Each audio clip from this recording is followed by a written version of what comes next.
guys, so day 8 na po tayo. Bilis ng panahon guys.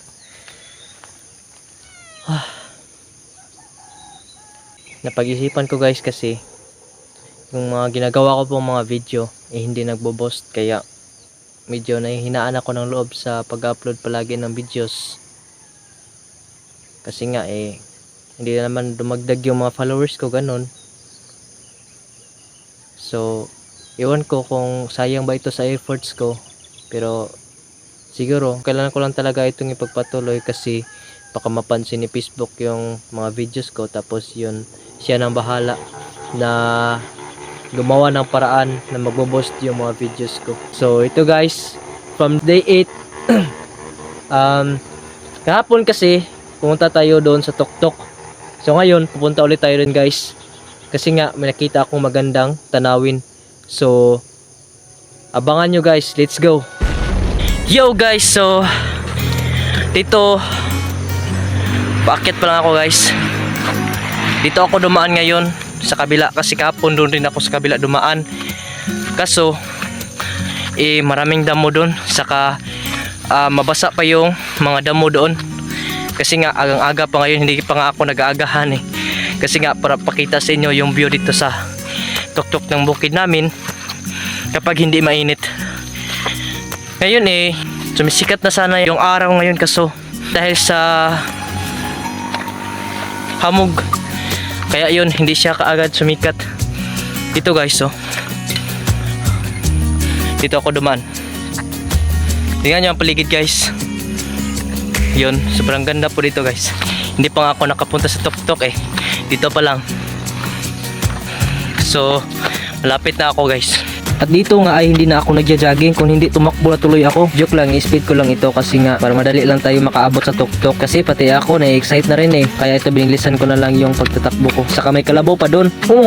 Sobrang nakakapagod talaga umakyat guys. Para tuloy naubusan ako ng hininga. So dito na ako guys. Medyo nasa tuktok na ako. Kaya tignan yung paligid guys. Woo! Kahapon guys, nandun ako kahapon Doon ako kahapon pumunta.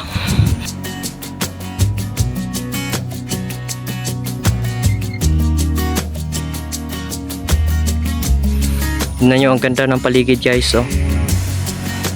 Napakahamog. Gabon kasi yan sa Bisaya. Tapos dito na ako. Ayan na, the moment of truth.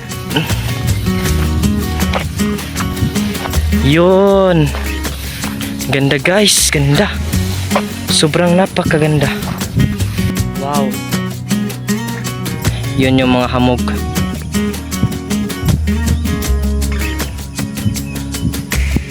Na umiikot sa bukid.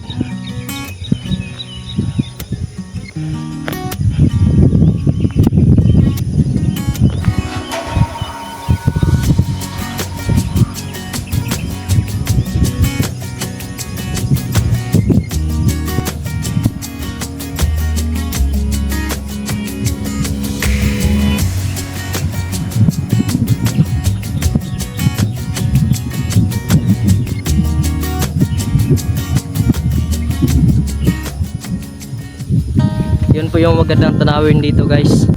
Sana po kahit konti lang yung mga tunay na supporters ko, kahit konti lang yung followers ko, kahit konti lang yung mga solid na sumusuporta sa akin guys, pagpatuloy ko lang po itong ginagawa ko.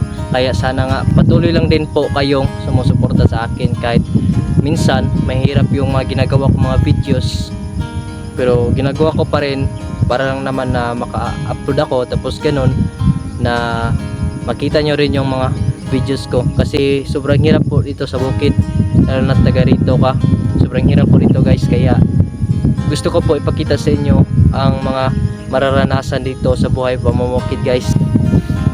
Ang ganda ng paligid guys, no?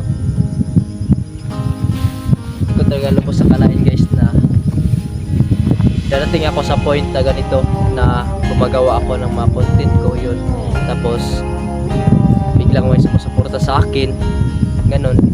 So yun guys, pagpatuloy ko lang itong ginagawa ko para ma-achieve ko yung pangarap ko, kasi yan yung pangarap ko guys, alam nyo na yung pangarap ko po. So sa hindi pa nakaalam po ng Facebook page ko, palike and follow naman din po sa inyo. Salamat po sa inyong pag-watch ng mga videos ko, yung nakasubaybay kayo mula day 1 hanggang sa day 8. At samantala po lang po yung paggagawa ko ng videos dito, kasi nga babalik din ako sa Tagum, kasi nga mag-work ako. So yun, kapag nasa Tagum na ako, yun, may susuporta na sa aking pag-vlog guys. So gagawa na po ako ng mga content na public, kasi yun yung mas goal ko. Yun guys, so like and follow naman din po ng aking Facebook page at pa-subscribe na rin ng YouTube channel ko. So salamat guys, God bless.